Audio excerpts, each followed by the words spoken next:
Chers camarades, je vous salue. Je m'appelle Herman. À l'état civil, je suis un patriote africain d'origine ivoirienne. D'origine ivoirienne, une origine. Mais je suis un patriote africain.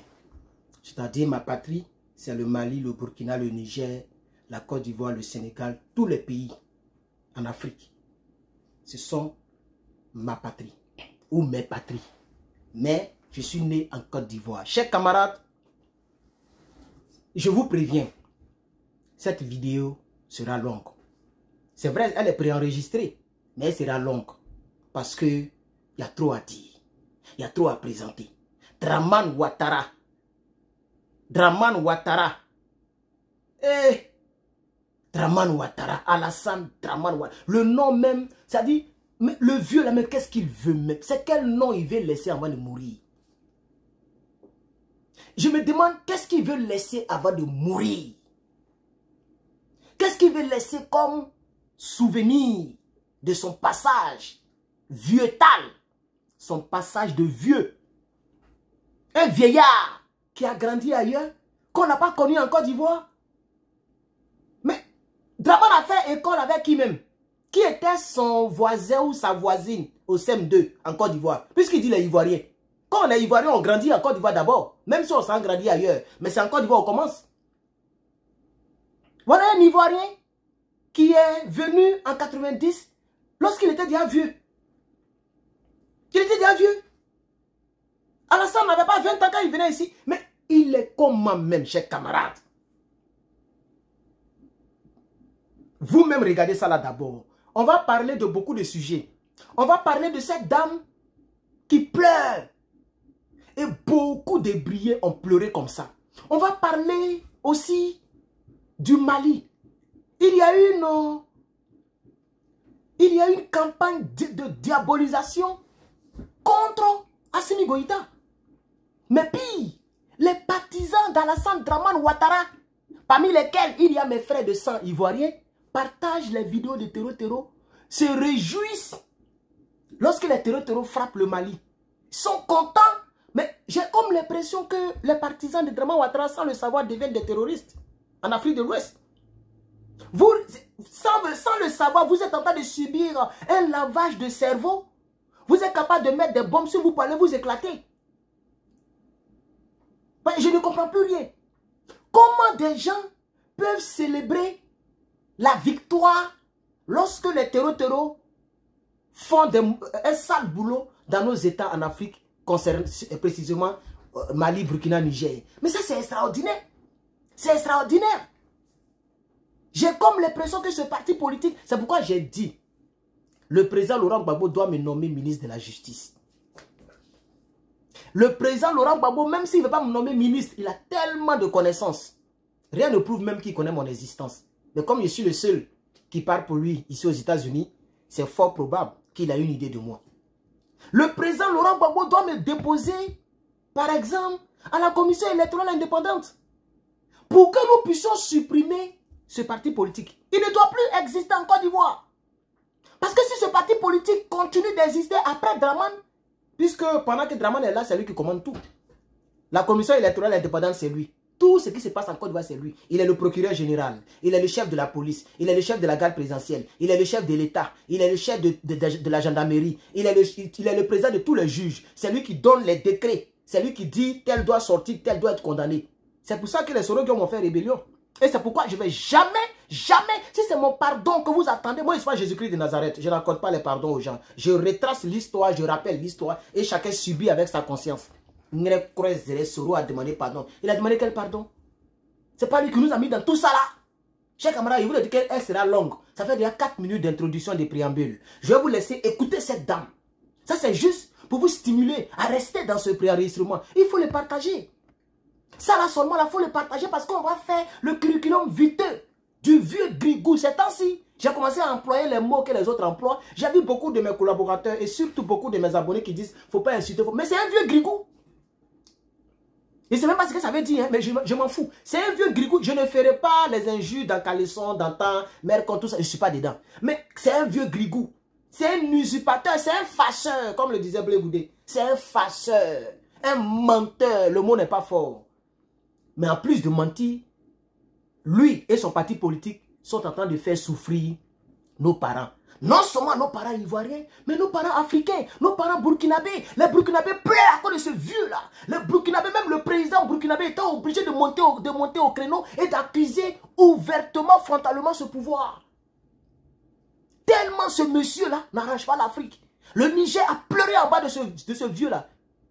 Le Burkina, même chose. Aujourd'hui, c'est le Mali. Depuis longtemps, c'est le Mali. C'est pourquoi j'ai toujours été énervé quand j'ai vu l'image d'Assimi Goïta avec Dramane Ouattara. Je ne sais même pas dans quelles circonstances il s'est trouvé un jour en Côte d'Ivoire.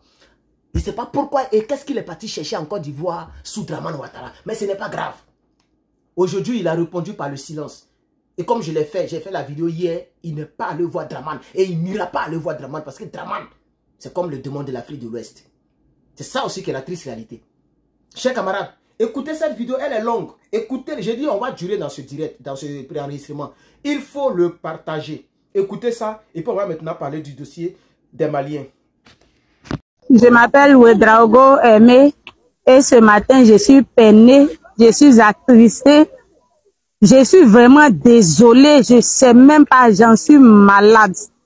Parce que quand je pense que des hommes comme nous, des personnes qui respirent comme nous, des personnes qui ont des mères, qui ont des femmes, qui ont des enfants, des personnes qui sont venues des familles où certainement il y avait au moins des difficultés, des personnes que les parents ont mis à l'école, ont tout fait pour qu'ils deviennent quelqu'un, comme ce que nous sommes en train de faire pour nos enfants, simplement parce qu'aujourd'hui on les appelle les présidents, les ministres, les maires et autres, ils ont décidé de traiter les autres qui sont encore pauvres là comme des poulets. Je suis vraiment peinée. Je suis vraiment peinée que lorsque il y a les élections, vous laissez, vous les humains qui êtes là-bas, et puis vous venez vers ces poulets-là pour qu'ils viennent vous voter. Quand je pense que le ministre de la district qui a détruit notre maison, notre famille, notre vie, parce que ce n'est pas seulement des maisons que tu as détruites, c'est des vies que tu as détruites, c'est des familles que tu as déchirées, c'est des familles que tu as divisées. Parce que nous qui vivions paisiblement avec nos enfants aujourd'hui, nos enfants sont éparpillés. Ils sont chez les gens. Nous sommes dans la rue. Quand les lacrymogènes, tu vois que c'est trop, ça devient trop pour tes enfants parce qu'il y a déjà 2 bébés de 6 mois qui sont morts et 2 vieux aussi qui sont morts depuis avant-hier. Tu es obligé d'enlever tes enfants, envoyer tes enfants chez les gens. Comment ils vont les traiter? Ça, tu ne regardes pas à ça pourvu qu'ils soient en vie. Donc je pense que après tout cela, vous asseyez à la télé pour dire que c'est les poulaillers que vous avez détruits. Ce qui m'a fait le plus mal hier, c'est de voir le maire, monsieur le maire de la commune de Yopougon, venir confirmer votre parole qui dit que c'est les poulaillers que vous avez détruits en nous envoyant des sacs de riz. C'est-à-dire que comme nous sommes des poulets, vous venez nous nourrir avec du riz. Pourtant nous avons vécu pendant des années ici, nous ne sommes jamais allés devant une autorité pour lui demander sac de riz. Ça va, nous, on s'arrange pour manger. Vraiment, aidez-nous. J'ai pris la parole parce que au moins pour une fois, j'ai entendu le nom de maman Puchérie. Et je sais que celle-là, comme elle est femme comme nous, elle va penser à nous. Pour toucher des personnes qui vont venir nous secourir. Parce que où nous sommes là, nous ne comptons plus sur l'État. Parce que c'est l'État qui est en train de nous détruire de cette manière. Nous n'avons plus de confiance en l'État parce que ce sont eux qui sont en train de nous traiter comme ça. Nous ne pouvons pas aller vers eux. Parce que si un enfant est en train de te frapper, ne t'attends pas à ce que demain son papa vienne te consoler. Quand il quitte chez lui, il quitte devant son papa. Donc, je vais dire, on nous est considérés comme des déplacés de guerre, peut-être comme des étrangers, comme des esclaves. La GESCO, ici au GESCO, nous ne sommes pas des humains. On n'est pas allé à l'école, on n'a pas fréquenté. Vous voyez, français même, on comprend même pas pour mieux s'exprimer. Mais nous respirons comme vous.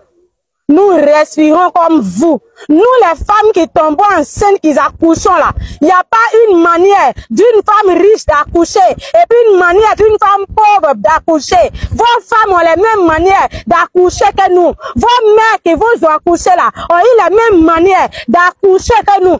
C'est vos mamans, votre mère ont tout fait pour que vous deveniez ça. C'est ce que nous sommes en train de faire pour nos enfants. Et vous êtes venus détruire les écoles. Aujourd'hui, vous êtes ministres. C'est parce que vous vous êtes allé à l'école. Sinon, vous n'êtes pas né avec ce nom-là. Aujourd'hui, vous êtes monsieur le maire. C'est parce que vous êtes allé à l'école. Sinon, vous n'êtes pas né avec ce nom. Ça se trouve pas dans votre extrait de naissance. C'est le nom que l'école vous a donné. Et vous avez détruit nos enfants. J'ai pour l'habitude d'appeler mon premier garçon, mon premier ministre. Hier, quand j'ai appelé l'enfant, il m'a regardé carrément. Il dit, maman, si je dois être premier ministre pour mettre les familles dans la rue comme ça, je suis désolée. Je ne peux pas être dans le gouvernement de la Côte d'Ivoire. Je préfère faire mes propres affaires. Parce qu'une fois que les gens arrivent devant là-bas, leur côté humain là s'éteint. Regardez ce que l'enfant là m'a dit. Moi-même, j'étais désolée. J'étais là, je ne savais même plus quoi dire à mon enfant. Pourquoi vous faites ça? C'est pour que nos enfants là deviennent des microbes demain, pour que vous-même vous les payez pour aller faire vos sales travail et puis après les tuer.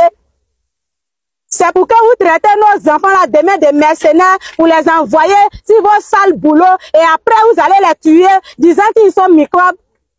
Les enfants qui sont microbes aujourd'hui là, c'est l'État qui a fait d'eux les microbes. Et c'est venu d'ici.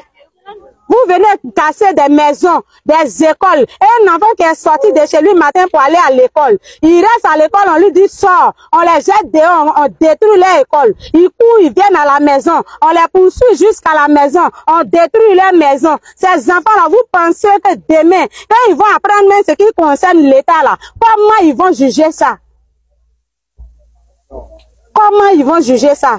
Pensez à nous, pensez à nos enfants, pour vous qui avez encore un peu d'humanité en vous, pour vous qui avez encore le cœur de nous aider, pour vous qui pensez et qui savez que quand il pleut, l'eau de pluie qui descend là ne choisit pas pauvre, ne choisit pas riche, mais ça passe devant la maison de tout le monde. C'est pourquoi j'ai dit, revenez nous voir et aidez-nous à avoir un coin où habiter. Sinon, même si vous avez l'argent, mais la nature est juste.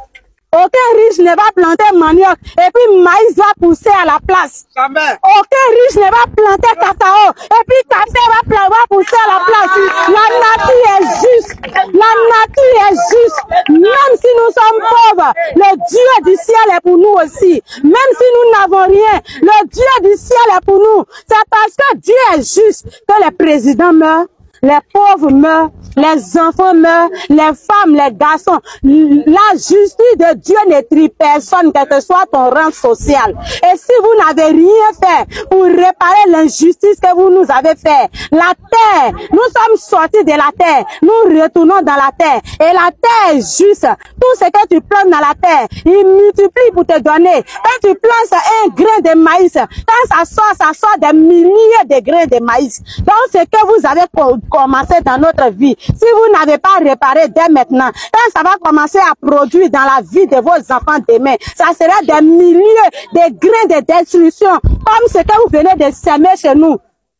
Pourquoi? Pourquoi nous devons vivre dans nos propres pays comme si nous étions des déplacés de guerre dans d'autres pays? Pourquoi on doit vendre notre espace, nous chasser, nous tuer, nous jeter à la rue pour vendre nos espaces aux étrangers? Pourquoi? On nous dit qu'ils ont vendu ici aux Marocains. Quand nos filles d'ici vont au Maroc aujourd'hui, ils prennent nos filles pour faire femmes de leurs chiens. Les chiens couchent avec eux. Et aujourd'hui, vos propres filles, là, vous êtes en train de les jeter à la prostitution pour vendre leur terrain à ces personnes. Regardez Dieu. Parce qu'il est juste. Ce Dieu-là, c'est lui qui, vous et moi, nous a donné le souffle de vie. Vous avez détruit notre maison, mais vous n'êtes pas le maître des sous de vie qui est en nous. Et celui qui en est le maître est juste. Il va passer par des personnes qui ont encore un cœur dans leur poitrine et ils viendront nous aider.